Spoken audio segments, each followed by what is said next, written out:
Hello, everyone. Welcome back to our webinar series, Embracing Change. We have our dear friend, head of life coaching at Genetic Care, Mr. Jonathan Cave, back, the Kiwi living in Switzerland.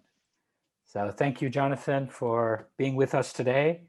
And let's get right into it. Last time we've done a few topics, looking at alignment, the power of 9. So today we're going to talk about Chief Empowerment Officer, right? Instead of your Chief Executive Officer. So hopefully by the time we're done today, I will have all the tools and all the guidance and the definition of what that even means, so that as of 8 p.m. or 8:05 p.m. my time, I just lock and load. So no pressure, Jonathan, just a few minor expectations. And remember, we're coming in with that state of being I talk about. No expectation, no judgment, no imposition. Just don't feel any of it, all right? So welcome, Jonathan. So tell Fantastic. us, give us a little background. Where is this coming from? Why? Okay. Why now? Yeah. Well, first of all, great to see you, Feisal. Great to see you on this call. Whoever's on this call around the world. I know there are people in New Zealand. I know there are people in Switzerland, Germany, even in the US. So wherever you are, hoping you're well and safe. So where does this come from? Feisal, imagine a world where CEO means Chief Empowerment Officer instead of Chief Executive Officer. Imagine a world where the prevailing attitude in our interactions with other people is, how can I help this person or this group or this company grow and develop and empower themselves so that they can then empower others? Imagine a world where everybody sees themselves as the Chief Empowerment Officer of themselves, Yes. their very own CEO, Yes. so that then they can help to empower others and maybe further afield, families, organizations. Imagine a world where the word leadership is used more often than management, Yes. okay? And that we feel inspired by people who are in leadership. And imagine, finally, elections where you have the choice between two incredible candidates, rather than picking the least bad of the two. Yeah, all right. The best of the worst. Okay. There we go. Now, I imagine this world all the time, literally all the time.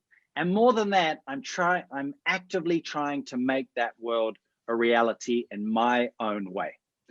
So my dream, Feisal, when you say, where does this come from? My dream, which I'm happy to share with you, with everybody and yourself, is I want to go onto Wikipedia in 5 to 10 years, type in CEO, and it comes out as Chief Empowerment Officer. That's my dream. Now, I don't know whether I'll get there, but I'm spending my life trying, and we'll spend the rest of my life trying to make that happen, and we will see. So if one of you one day goes onto Wikipedia and sees CEO as Empowerment Officer, you'll know that we've been on our way and we've done a good job. Yes. Okay. As you can see, other people were that same dream was Chief Emotional Officer years ago. If you remember, when we started Genetic Care 8 years ago, that was the comment. So that one didn't happen. So let's hope that, I think it'll be faster than that. I don't think it's 10 years. I think 5 should be a good target. So what does that even mean? Tell me what that means. So I'll tell you what that means, but first we're going to go into a flow, as you and I always do. But let me give a little bit of structure to the flow in terms of the outcomes. Where are we going with this? There's 3 major outcomes, which will double as kind of our agenda. Number 1, we're going to deep dive into what is a Chief Empowerment Officer? What are the characteristics? What type of person can be a Chief Empowerment Officer, right? And we'll see that everybody hopefully can be hopefully me, right? Hopefully you're one of my shining examples of the Chief Empowerment Officer. My ego feels great. I'll tell you why later on. Number 2 is, why will Chief Empowerment Officers thrive in this new pandemic world? Okay, because we need to associate our current context, which has changed radically, to this new CEO and merge them together. Okay, that's number 2. Okay. And the third part, which is the big one, is how to become an inspiring Chief Empowerment Officer, Okay. where I'm going to share strategies and tools in the time we have so that people can go away and do at least 1 or 2 things that they are not doing now to help them on their journey towards becoming a Chief Empowerment Officer. Okay. Now, everything I'm going to say applies as much to the CEO of a large organization as much to a family head or future family head or an individual. Okay. I invite everybody to take it at their level. Yes. Okay, whether they've got whatever that means. Okay, everything applies to everybody. Okay, I've organized it in that way. Okay. So let's start. Let me come back to answering your question. What is a Chief Empowerment Officer? Let's start with a definition. Okay. So I'm going to give you a definition, and then I'm going to invite you to give your own or build on it, whatever you want. So my definition that comes from me, this isn't read anywhere, is a person who inspires and nurtures growth in themselves and others to realize a potential. Okay. What do you think? I think that's beautiful. I think I'd push it a little more. So one is, of course, you're saying me versus me, right? And I always bring God back in. So it's the full expression of the inner voice or the inner God or the God within me. So I think maybe I'm pushing it to full expression where you say a potential, right? So it's how far do we push? Maybe I'm pushing harder because I'm A-type and maybe, love to push hard. So I would push more, but obviously not for everyone. And the reason I said a potential is that we all have our definition of what that is. Okay, whether it's a company, myself, etc. So a potential, which can be realized, right? Which wherever it comes from. Super. Now, I'm very fortunate to coach a lot of people around the world, and whatever they ask me to work on, at the end of the day, underlying it is the wish to become a Chief Empowerment Officer, maybe of themselves and of other people. Okay, they don't come to me saying, I want to be a Chief Empowerment Officer. It comes in other words. But once I get to know them and work with them, that's what's in it. And there's 2 main characteristics of these people. And I know a lot of people on this call and in your network, my network, that satisfy 2 criteria of what is a CEO. Two characteristics. Go with me on this. Okay. Criteria number 1 is that they are high IQ, high intelligence. Okay. Above average intelligence, meaning they get things quickly, they can problem solve, etc. Right? And society has messaged us in terms of high intelligence being a good thing from a very young age. Well done, you're smart on that. And we get paid for it in a sense, right? Whether we've got a business or as an employee. Fine, clear. The second one is high sensitivity, okay? Above average sensitivity. Now, people like that live and feel the world in a deeper manner. You can literally walk into a room and sense whether there's stress or not. Sometimes you can feel what other people are thinking, their pain, their pleasure, etc. Okay. Now, sensitivity has been messaged from society in more of an ambiguous way. Okay. You remember boys don't cry and girls cry too much, and it's okay for them to be emotional. We're supposed to be, we're supposed to hold it all in. Well, we're just supposed to be ourselves at the end of the day, but society has given us these labels because sensitivity is not considered necessarily a talent. Okay. Oh, you're too emotional. Okay. I consider high IQ and high sensitivity 2 absolutely fantastic gifts. Okay.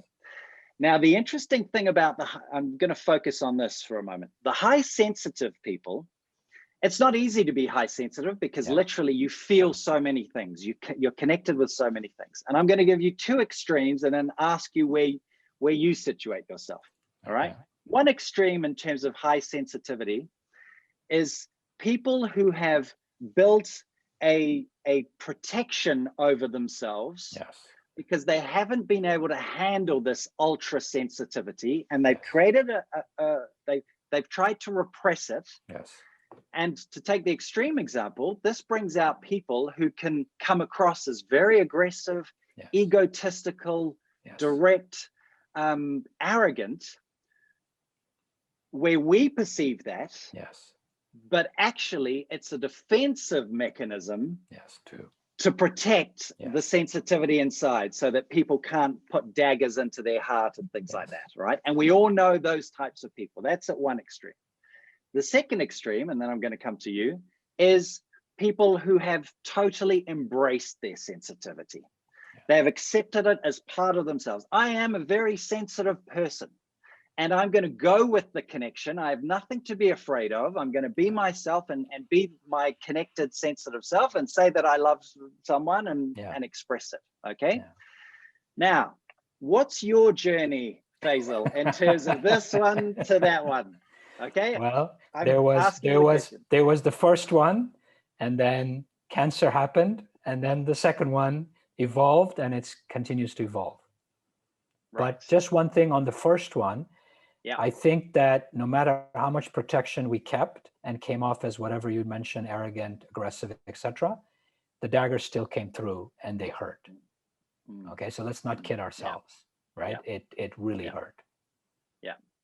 So I invite everybody on this call to think, right, where am I on that scale of, obviously up there's an extreme, just for the example, and down below, even though it's not down, it should be beside, is fully embracing our sensitivity. Okay, because the challenge of this type of people, and I know there are a lot on the call, I call them Ferraris. All right, I call these people high IQ, high sensitivity Ferraris, and I'll explain why. The challenge for this group is not to be more intelligent or more sensitive. They've already got above average. Okay, the challenge is to get it to work together, to mesh them together. So that 1 + 1 = 11, and you can live and flourish with these two wonderful things. Okay, and that's challenge number one. Create an ecosystem for others to do the same around you.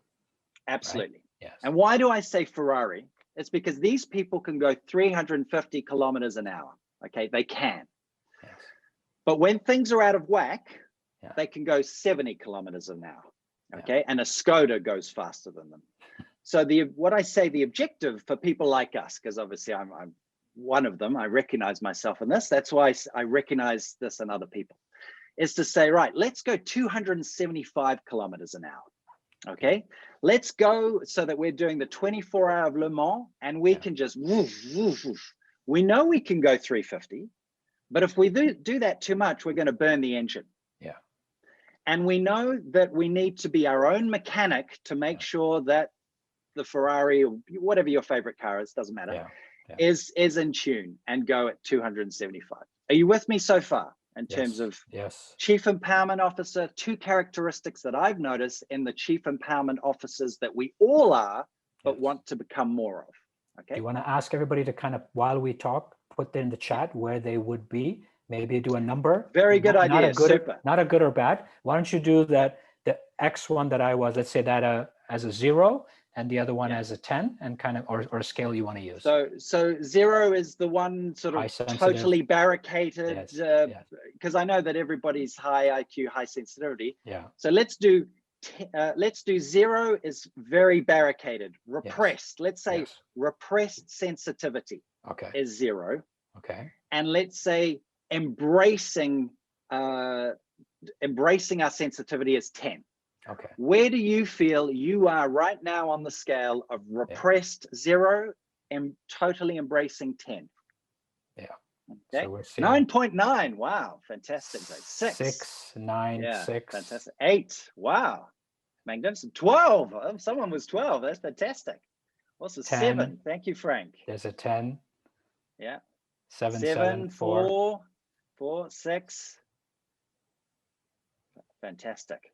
Wonderful. Amazing. Okay, so we've got quite a range. We're getting a here. nice range, and we're sort of on the higher scale, which is, higher towards embracing our sensitivity. Okay, which is fantastic. And if we think about it, our life journey is often going from, let's say, is more not necessarily a 0, but a 1, a 2, a 3, because our professional environment doesn't encourage sensitivity, because maybe we've needed to protect ourselves when we were younger from hurt, and so we learned to put the barrier on, and that's fine, and we've all done it.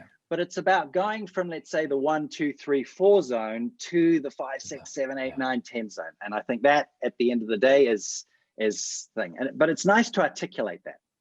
Now, I'm going to add on to that another characteristics, another criteria of a chief empowerment officer, which is a natural attraction to growth.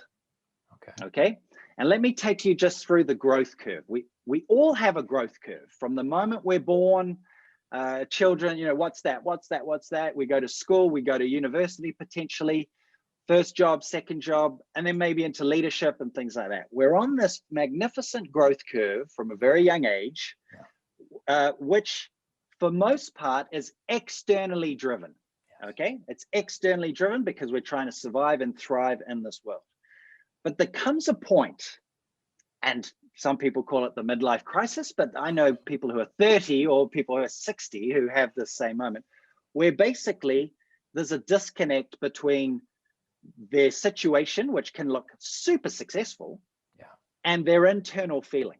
Okay, that was my story. I was a very successful lawyer, but inside I was feeling terrible. I was feeling miserable. I was going, oh, but you know, I got a nice house and great clients and things like that. Why am I feeling this way? Okay. And what I realized was that actually my growth curve had flattened. Okay, it had flattened.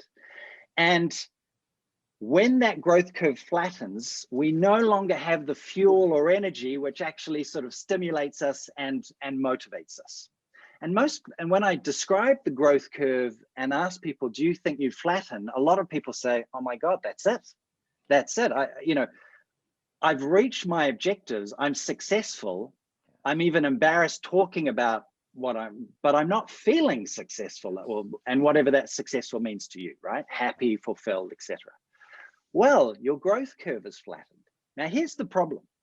Because it's been so externally driven over such a long time, you might not have the skills to generate it on the inside, to tap into your internally driven growth curve. And that's a skill set that when people get to this midlife, people call it crisis, I call it an opportunity. It's to switch and learn to go inside. Okay, and take ownership of that growth curve. Right, with me so far? Yep. Super. So the extremes, two extremes to the thing. One is I've got a super successful business. I'm very successful, etc., but I'm not feeling happy. All right.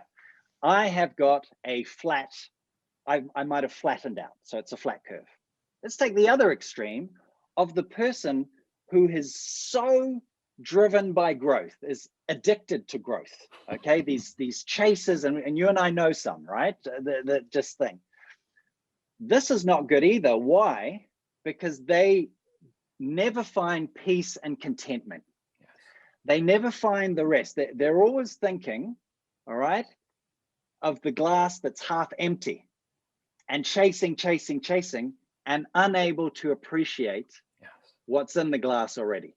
Okay, and we know people like that who are driven, but are not spending time with their families in presence, not there in reality, because they're always going forward.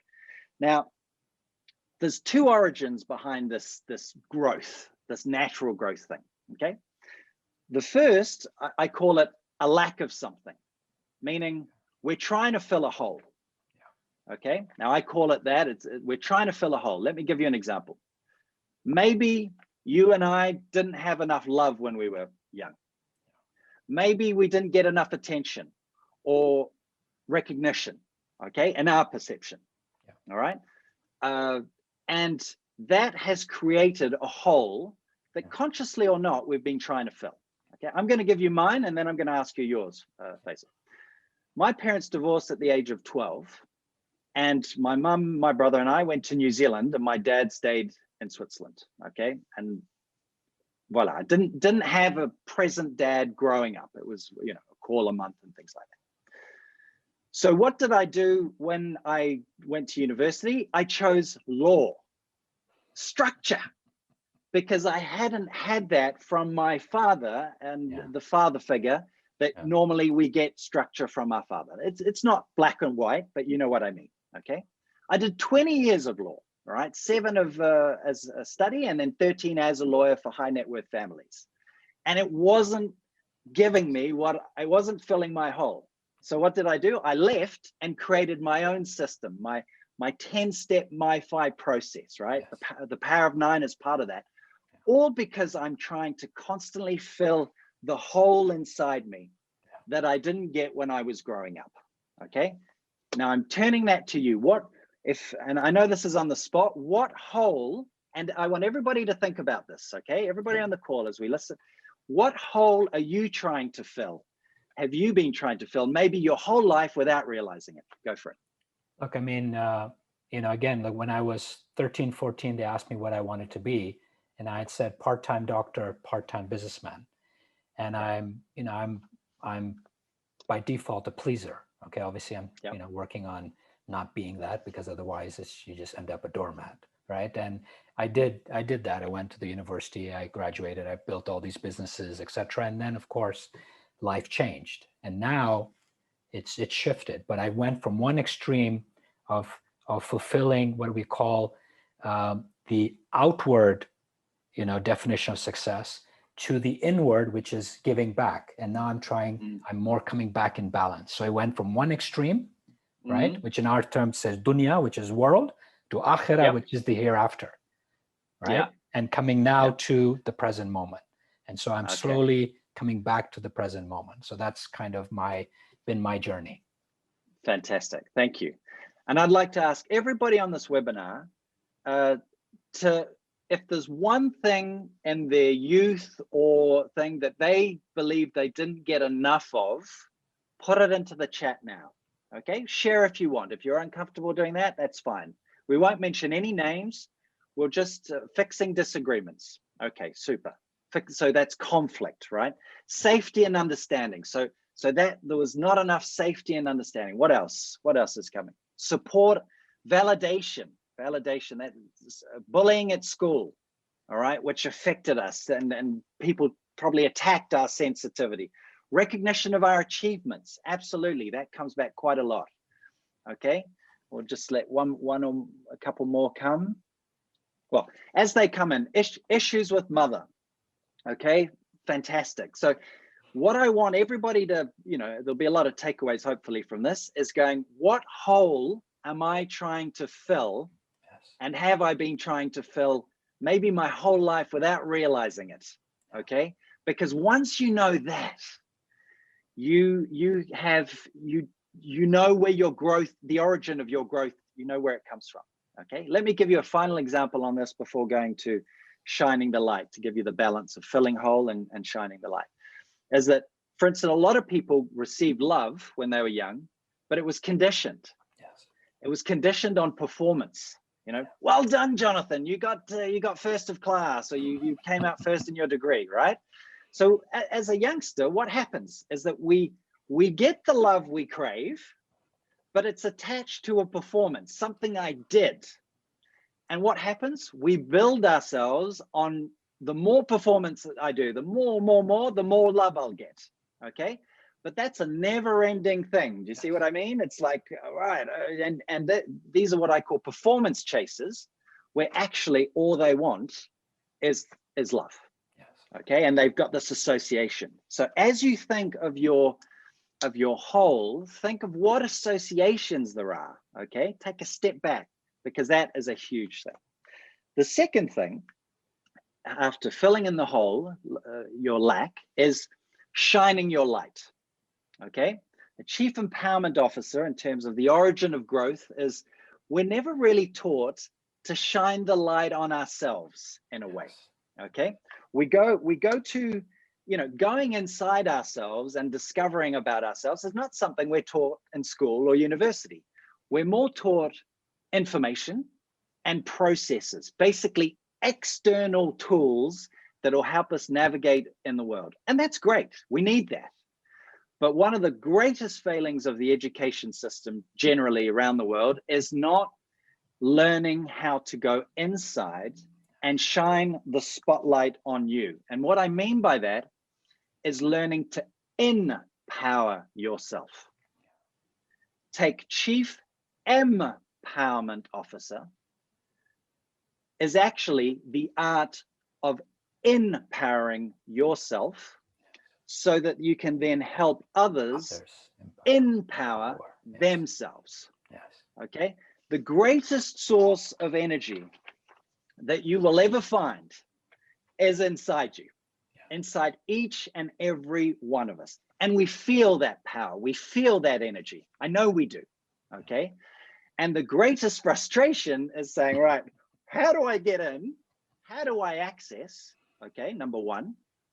And number two, how do I bring this out and manifest it to the world in terms of my relationships, my project, my business, my family, whatever. Okay. So it's a two-step process. Where's the pathway? What's the pathway to go in? Yes. And literally, I like to say it's the pathway to going deep inside to open the treasure chest of what makes us unique and great. I love that. Okay, there's a treasure chest inside every single one of us, but no one's ever taught us to go in there. Say it one more time. Say it one more time. So to go deep inside and open the treasure chest of what makes us unique and great. Beautiful. Okay. And every single person on this call is unique and great. And we feel it. It might scare us sometimes, but every time I meet someone new, I go, my God, what a gift of life. There's 8 billion people and I'm meeting Feisal or I'm meeting someone today. And all I'm interested in is discovering their uniqueness and their beauty, their greatness. Okay. And I know it's in there, even if they don't necessarily know it themselves. Okay. And that's what I help people do, as you know. Okay. Now, to summarize, filling in the hole. Okay. Looking back in time, saying, what hole am I filling? Light bulb comes on. All right. Now I know, I understand. And number two, learning to shine the spotlight on myself. Okay. Not from an egotistical or thing, about in a way that helps you empower and then manifest that into the world. Okay. So I think everybody gets that. Hopefully they do. Let's now turn to some more practical things. Okay. So meaning, right. Okay. I love this empowerment thing, Jonathan. Now, how do I do it? There are many ways to do it. Okay. And there's no right way or wrong way. And the consequence of not knowing how to empower yourself, if I just pause on that for a second, is that most people have never met the greatest person they will ever meet, themselves. Those that are on the journey of being a chief empowerment officer of themselves, meaning learning to empower, are constantly meeting and discovering themselves. Okay, I give you an example. We all look at the mirror in the morning and the evening, we brush our teeth, we do whatever, okay? And everybody looks at themselves on the outside. Chief empowerment officers, according to my definition of that, have as much clarity on the inside of themselves as they are getting in terms of the reflection from the mirror, okay? The power of 9 is an example of that. When I look at the mirror, I see myself on the outside, but then I see myself on the inside with my 3 values, my 3 talents, my 3 aspirations. I can see them clear as day. So I'm looking at myself in and out and in. There's no difference. I'm looking at the whole version of me. Yeah. Okay. Not half of the version which I can physically see and touch. We are so much more than that, right? So what did I do myself to learn to empower? I created my own system, right? And a lot of people either create their own systems or adopt other people's systems. Who cares? The result is, and mine was a 10-step process, which is summarized in 3 main areas. One is understanding how we operate in the mind, okay? How we make decisions, our daily routines, kind of what I call our operating system, okay? Understanding that. The second step was going down into the heart, which I'd ignored for so long, which is where our identity, our purpose is, okay? Our values, our talents, our aspirations. And literally the heart gives us the gift of life, right? Pumping blood around the body. And the third step was, once I'd discovered what was in my heart, who I was, how do I connect the two together? How do I align heart and mind? How do I align this hardware up here with the magical software down here, so that the software plus the hardware becomes 1 + 1 = 11, as you famously remind me all the time. And I love that. 1 + 1 = 11. And that's when you shine. That's when you're unstoppable, because you're combining the two most powerful forces in you, heart and mind, the intellectual, the high IQ, with the heart, the sensitivity that I talked about earlier. Okay, so hopefully people are going, I see the connection now. Okay, the high sensitivity in here, the heart, the love, the place of your uniqueness, your purpose, with all of these this great system, which of your IQ, and there are a lot of different intelligences, but combining them together. Okay. Thoughts and reactions from you before we go into connecting CEO to our present context of the new pandemic world. What's coming to you as you listen to me? Well, look, I completely agree. I mean, I talk about head and heart united. So obviously on that, we're 150% together. And, love, where you talk about all those spaces, right? I mean, and you can see here, the amount of times we've seen love in the messaging today is more than we've ever seen it, right? Because everybody knows love trumps all, but I think we need to also remember that we have the operating system that also is important, right? So it's that whole connection. Yes, purpose is important, passion is important, etc. But we also need to remember the execution capability, right? And then what, right? Always, and then what, which we talked about last webinar.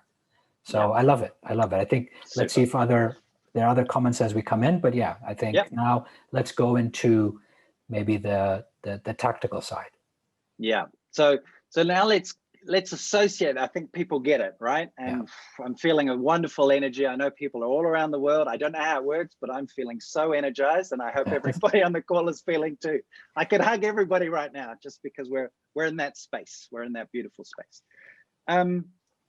The pandemic world, the new pandemic world. Now, I'm not an expert on that, but there's 3 things I want to put on the table, okay, which relate to what we're talking about in terms of becoming a chief empowerment officer. There's 3 specific things, and they're all linked. And then I'll ask you to comment and put yours on the table, Feisal. Number 1, I called it systemic uncertainty, okay, meaning the whole system that we knew before has been turned on its head since, a year now, okay? The foundations of society as we knew them, where we could travel, we could move, we could interact, we could think, suddenly everything was shaking. We were all it was like an earthquake underneath us, and it's still going on for a lot of people, okay? Because we just lost systemic foundational reference points, okay, that we've built our lives on. Now, the consequence of that is the systemic uncertainty. We should not be going for certainty as the remedy, okay? Because certainty, what is that? I mean, nobody can be certain of anything. Doesn't exist. Our focus should be on clarity. Yes. Okay, because we need to balance uncertainty with clarity. Yes. Focusing our attention on that in terms of ourselves and what we're talking about, empowerment, and vis-a-vis others. If you are super clear in your communication, in your interactions with people, in your vision, in whatever, your instructions, if you give clarity to people, they are desperate for it right now, because there's so much uncertainty, so much thing, that you're giving them a gift. So I invite everybody to focus on clarity, and not only in terms of the internal journey, but in their interactions with others. Thoughts on that before I go to the second one, Feisal? No, I think 100%. Look, the thing is that we're all, many of us are trained to be able to be prepared for uncertainty, the unexpected, the unimagined. But there's also a limit of how long we can sustain in that space. And I think that's what's happening. Even the greatest leaders, as we spoke, during the week, are starting to be rattled or wobble, because it's now way beyond, we're almost at a year. Right? In Asia, it's longer, but in Europe, we're we're pretty much at a year, and that is really unsettling. So I think moving from that space to clarity is fantastic, rather than trying to get certainty. Fantastic. Number 2, restriction of movement and thought, right? So we're all restricted in terms of our movement, but that has a knock-on effect on our thoughts, because by not experiencing different cultures, traveling, different people, I don't see many people now. I'm in my basement here in Geneva and I'm coaching, interacting, but I'm not touching the skin. I'm not giving the bisou, as we say in French. I'm not hugging people. And the problem is restriction of movement and thought leads potentially to lack of growth, lack of innovation that was part of our life before that has disappeared.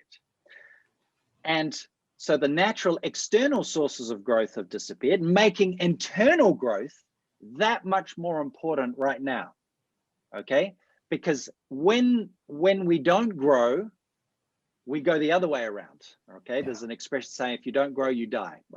I think that's extreme, but you're dying, not dying. Yeah, well, you're dying. Voilà. That's what they say. The third one, and then I'll ask you to react on all 3 because I'm conscious of time. I want to get to the practical stuff. Is energy. Yes. I am actually worried and alarmed, and that's not my style at all, about how low energy people are right now. I have never seen, and I'm totally in energy, as you know, I've never seen people with such low energy across the board. Doesn't matter with your CEO of a corporation, family, or individuals. And that's why I'm alarmed and worried, because it has been a year, as you say. And being a chief empowerment officer and a leader, to be honest, is all about being able to create energy. Yes. It starts with yourself to be able to then help others do it. And then if you're a CEO of a corporation or big family, to generate that energy within. The people that can generate energy at this very moment in time are priceless. Yes. Because people are struggling and really going, that all their sources of energy have dried up in terms of interactions and things like that. And unfortunately, they don't yet have all the tools to be able to energize themselves. Which the process of empowerment helps you do. Why? Because you're connecting. When you empower, you're connecting to your most beautiful, purest energy. And I'm getting emotional as I say this, because I know I'm in the right place. Okay, I'm feeling so aligned. When you're able to go into that space, you bring out the most beautiful energy you have, and you literally put the best version of yourself on the table. Okay, now that could also be included in the definition of chief empowerment officer. And when I say energy, and this is where people get it wrong, I'll finish on this. People focus their best energy at work. Have you noticed that? Yes. They give their fantastic energy at work, and they come back to their home, to the people they love the most. Yes. And they're in recovery mode. And the kids or the family get like your 40% energy, whereas your company got your 90% energy. We get that so wrong. All of us, we get that wrong. And I really want to put it on the table, because if you're giving your 40% energy to the people you love the most, that matter the most, we've got it wrong. Okay. So be conscious of, and again, the process of empowerment is self-generating energy, so that I can give my best energy at work and my best energy at home and my best energy to me. Okay, because if I'm not, I'm giving a reduced version of Jonathan, or Faisal's giving a reduced version of him. Make sense? Okay. Comments and thoughts before we go to the next level. 100%. I mean, most of us, at least I used to bring the leftovers home. I mean, you said 40, I call it the leftovers, right? And the whole training we did with many people like Robin was that it's game time. You go to work, it's game time. You do your morning rituals, it's game time. You come home, it's game time. And that's how we need to keep living. And I know people will say, yeah, but I have only so much energy. I have so much time. I have so much. Let's move from limit to limitless.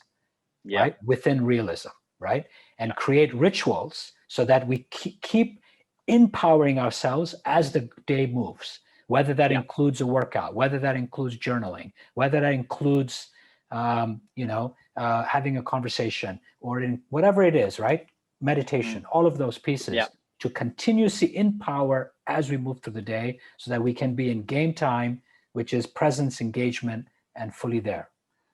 I love it. And I wrote down, I love the game time. I call it showing up. It's the same thing, right? Yes. It's showing up. Yes. And every morning I get up, and I'm not saying to people do this. Everybody has their own system, but I get up and there's two messages I give to myself. Jonathan, be myself, right? Yes. Just be yourself and show up, whether it's to your daughter, with your wife, your colleague, your coaching client, Feisal, whoever. Show up. Yes. Bring that energy to the table. Yes. All right. People think they need to bring their competence, their experience to the table, and that's good. But you bring your energy to the table, you don't even have to say a word and you're already contributing. All right. It's not about the words. It's about you being there and people going, literally, I can feel this person's energy. Wow. Where are we going? And you haven't said anything, right? Yeah. That's what we aspire to. Let's now go into the very, very practical, Feisal, if you're okay. How to become an inspiring CEO. And obviously we have 20 minutes. Yeah. So I'm going to give a couple of examples. I can always follow this up.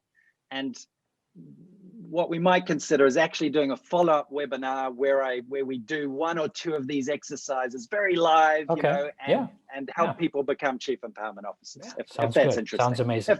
Sounds amazing. Okay. Let's see what the feedback we get, but I know it's already exactly. rocking. So 100%. we're not far away from a yes. So big picture, how to, all right? How to now. It's a dynamic dance between two main elements, okay?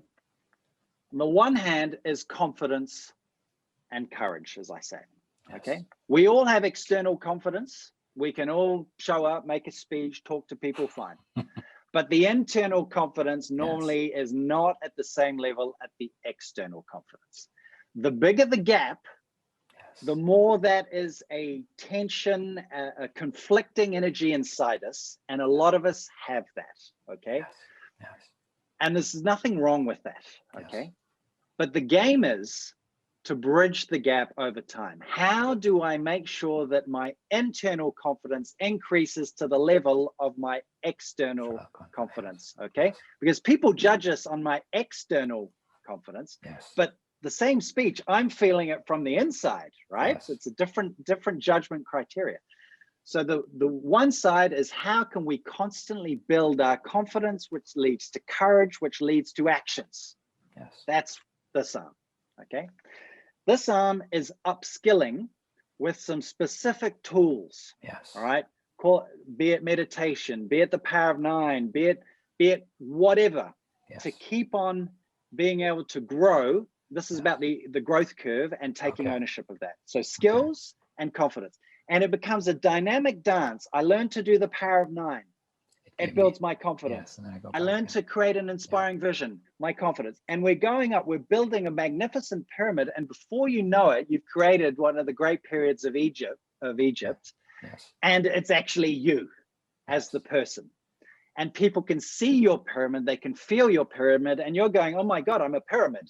I don't know where that came from, but let's go with the image, right? I don't know, maybe I dream of going to Egypt on holiday, who knows? But you get the point. So it's a dynamic dance. Now let me give you some specific examples one by one, okay?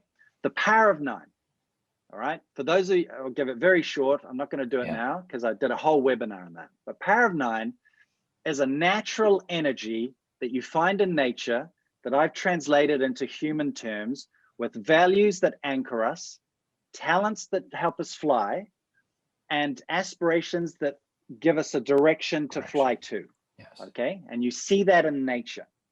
Now, like I said, when I look in the mirror every morning, I see Jonathan on the outside, Jonathan on the inside. I see one whole Jonathan, okay? So that's something that people can do every day. You know, it's a reminder thing. The more we connect to nature, the more we become our own nature. Say it again. I'll say it again. The more we connect to nature, the more we become our own nature. Okay. Now I'm talking beyond going for a walk in a beautiful forest. Okay. Yes, we know that. And where do we go on holidays? Normally to nature, you know, whether you're mountains or sea or anything in between, fine. That's where we go. But nature doesn't have to be a tree or a beach. Okay. Nature can be something we practice with a power of 9 or meditation or yoga, Journaling, whatever. Journaling, gratitude, anything like that. We are connecting to nature with a capital N and helping us reveal and bring forth our own nature. Number 1. Number 2, creating your inspiring vision. Okay. I want everybody on this call to write down 5 words. Okay. Number 1, vision. Underneath vision, I want you to put objectives. Underneath objectives, I want you to put behaviors. And underneath behaviors, I want you to put feeling success. Okay. I know you don't like that word, Feisal, but feeling I like the success. So, I don't know. Yeah, go ahead. So to summarize, vision, objectives, behaviors, and feeling success. Okay. I'm going to give you my vision in 2 minutes. Okay. And my idea for a future webinar is to help people create the same vision. All right. Go with me on this. All right. And then I'll explain why this is part of being a Chief Empowerment Officer. My 2021 vision is to be myself in everything I do, helping others and myself become better people and better leaders. I have 3 objectives that feed into my inspiring vision. Number 1 is to double my turnover from 2021 to 2020. Second objective is to spend 1.5 hours of dedicated time each week with my family members, my son, my daughter, and my wife, doing what they want to do. Third objective is to receive 30 life-changing testimonials from clients, okay? i.e., this has been a game changer, or you've changed my life, or something like that, okay? In terms of objective 1 of doubling the turnover, the behavior I'm going to keep is hard work and focus. The behavior I'm going to change is to grow my client base. How am I going to feel when I have achieved that objective of doubling? I'm going to feel like I'm building something special, built to last, and very proud. Objective 2, the dedicated time with each family member. The behavior I'm going to keep to make that happen is calendaring these times every Sunday night, so that during the week we know when the time is. The behavior I'm going to change is to make sure that there's variance of activities. We're not always doing the same thing. How am I going to feel once I've achieved that objective at the end of the year? I'm going to feel so much love and connection and presence with the people that I love the most. Third objective, receiving 30 testimonials. The behavior to keep is to keep on doing experiential, high energy sessions, workshops, whatever. The behavior to change is surprise even more. Okay, get people totally going, what's he going to throw at me next? Okay. Yeah. And how am I going to feel when I've got these 30 testimonials? So fulfilled and grateful to serve people and to help them transform and empower themselves. 2.5 minutes. Now, it's less about the content, my question, but more about, imagine you met me. Imagine I was a leader in your organization or something like that, and you heard me come out with a vision like that in 2.5 minutes. Do you think, what comes to you? Are you inspired? Do you think it will happen, or what comes to you? Okay, you guys can comment in the chat and I'll respond to Jonathan as we go. Of course, automatically you're energized, you connect, you start to think about what makes you fulfilled, the elements of joy, think about your loved ones, think about your purpose, think about your impact. and automatically you have the confidence. So you can see it, right? Yeah. There's somebody saying we can see it, we can feel it, so we believe it. Yeah. Right. So that's right. Because it's a manifestation Yes. of me going inside to empower and bringing it out in terms of a 2021 vision. Okay. It's very simple. Vision, objectives, behavior thing. That's my process, right? Because I can't do super complicated. I just don't get, if there's all kinds of things, I go, oof, too much for me. Okay. The point is this. You've got a vision up the top, which is like an emotional elevation, right? I can see my future self. Yes. I can see it. I can see myself. Clarity, remember. At the very bottom, I have how am I going to feel when I've achieved each of these objectives? Every time I connect to that, I can already feel it. My body can feel it. Yes. The love for my family, the pride of doubling the turnover, I can see the transformational lives. So we have an emotional sandwich, top and bottom. Yeah. And then in between, we have these smart objectives and these behaviors, which act as a high level roadmap. Yes. Okay. And you saw how specific those objectives were. It wasn't like spend more time with my family. No. What does that mean? Let's communicate more, Feisal. Yeah. What does that mean? You're going more emails with, we have to be so specific. Yeah. When you have clarity coming from inside that you manifest out, an energy, a momentum is created that gives you a feeling that you are unstoppable. Yes. And hopefully you sense that, on balance, right? I think Jonathan's going to achieve his vision because it's just a manifestation of his DNA. All right. We all need, as chief empowerment officers, to have that clarity. Hence why, and we can talk about this another time, we could do a specific webinar, simply where I guide people through, like we're doing now, on creating their vision, their objectives, things, so that everybody can come out and say in 3 minutes, they've described their future person and how they're going to get there. Yeah. I'm conscious of time. Shall I carry on? I've got another couple of things. Yeah. I mean, one thing just to clarify, right? That the attention to detail, articulating specifics, like you said, and not generalizations is very important. Right. I mean, here we have people saying why, what, how.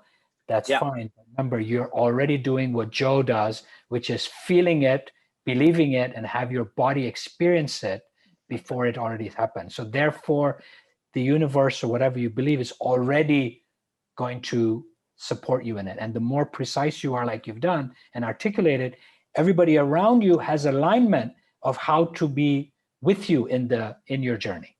Without that, your family members don't know. Right, your clients don't know. They have no idea what is Jonathan really saying? What is he? How are we going to feel? I'm confused. So well, go ahead. And suddenly doors open. You meet the right person at the right time, and I have no idea how it works. Right, but it's like the universe really conspires for you. Yes. Whatever our beliefs are, that's fine. It's not the question here, but an energy, a momentum. You meet people, you notice things, and you're going, and a lot of people at the end of the year when they achieve their vision go, oh my God, I'm surprised. And I love seeing that reaction. Right? I said, right, now you've tuned in. Now you've tuned in, and now you are empowering. And by empowering, you can empower your organization, your friends, your family, and that just, well, I've got goosebumps just talking about it. Next ones, I call it the temporal flow. I'll be very brief on this one. Temporal flow is understanding your past behaviors and how you've built yourself. We kind of did this with the sensitivity, protection, and seeing, we repeat patterns. Understanding and identifying and understanding the patterns of our past so that we can better articulate our future. Okay, number one. Number two is the energy of the present. Power of 9. And number 3 is clarity of the future with the vision I just gave you. Past, present, and future are different points on the very same line. The future in 2 seconds is now the present, has become the past. It's all connected, okay? And when we get on that line, I call it the temporal flow, everything kind of, it's literally like you tune in to the whole system, like the Gulf Stream, you know, you remember Nemo, Finding Yes. Nemo? Yes. And I think got in the stream to get to Sydney to find Nemo, you know, so you just get on that thing where you're going, wow, simply because you're connecting your temporal flow of past, present, and future.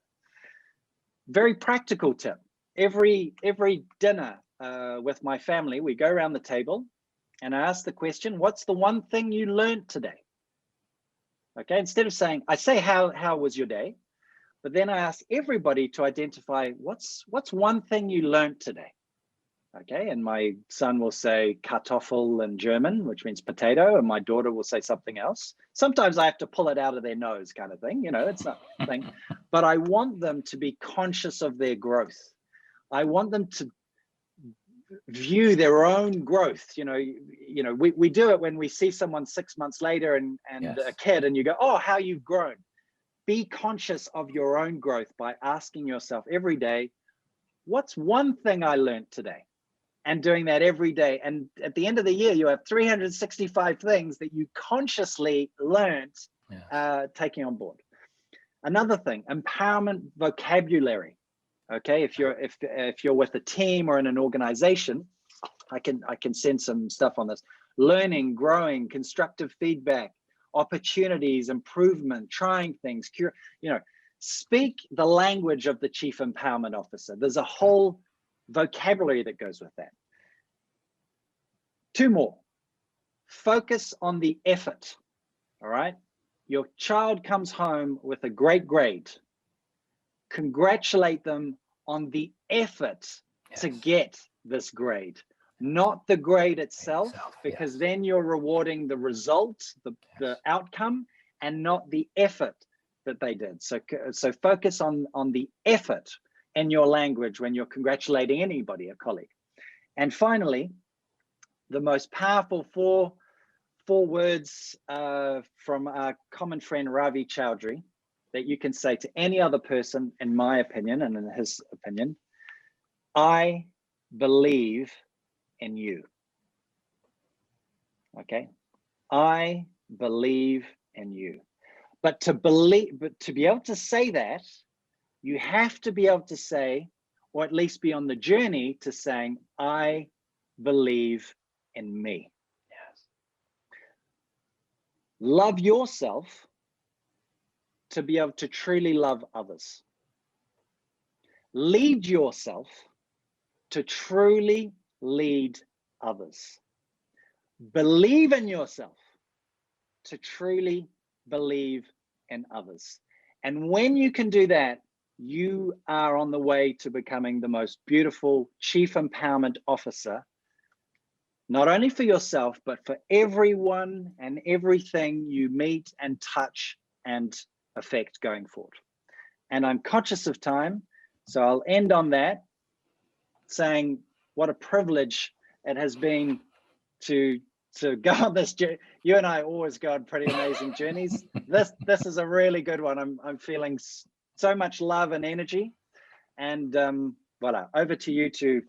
No, I mean, this is incredible. I think, like you always say, words matter, right? Yep. Words matter. And again, that inward journey in order to have the outward journey, right? So going within to be able to, you know, like empower, right? And I think that's the things we haven't been taught, and having your children notice those moments, those daily growth patterns, whether we call them the 1% changes that Robin Sharma talks about, you know, it's really, and then recognizing the effort, right? That's very important, right? That I always ask, how do you feel, which is still outward, which is still outcome. Now today, I mean, my son's doing his mocks. I will ask him, you know, recognize the effort he put in, irrespective of how it felt or went as the experience of the of the exam. So as you wrap up, Feisal, I just want to say one thing. Yes. You are one of the most beautiful chief empowerment officers I've ever met. In terms of what you're doing with in the health and well-being space, not only for your own family, but all the other families, that you know, if someone said, right, give me examples of chief empowerment officer, you'd be right there at the very top. So you'll be in my book. I'm writing a book about this. So I just want you to know that, because I look up to you, and what you're doing is hugely inspiring. No, we're like we said, right? We're truly grateful, and it's only possible because we have, you know, core team members like yourself that help us co-create that incredible ability for people to empower, right? Whether it's from a physical space, whether it's a mental, emotional space, whether it's a relational space, right? It's all interconnected. Like you said, with that multidimensional approach, we can all create that magic because we coexist and we co-create. And so I'm only possible thanks to you, right? And thanks to everyone around. And of course, the people who show up every day, right? Or every Wednesday for our webinar. So thank you very much, Jonathan. Thank you. My what pleasure. An honor and privilege.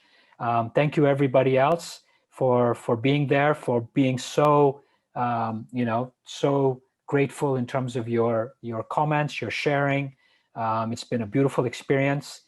Next week, we're going to be, Senthil is going to come in with a looking at the outward mindset, which I think that, you know, you live on a day-to-day basis, Jonathan, right? Really, what does that look like? What behavior does that come in? And you express some of that behavior during this call, right? And then after that, we're going to have, again, what you talked about, Kathleen talking about what happens when we come out of the cave, right? What are the things that we're going to be feeling and thinking as we come out of the cave, right? And that's going to be a really, you know, we're not talking about necessarily just COVID, but just coming out. I mean, I'm on day 18 of my hotel quarantine. So, you know, it's interesting, right? The first thing I'm thinking about is the trekking on Sunday, right? Which is interesting. Connecting to nature, to nature. There we go. Boom. While I'm collecting to myself here, I need to now at least balance out the internal atmosphere with the external, huh? So Jonathan, please allow me to do that on Sunday. I'll be thinking of you.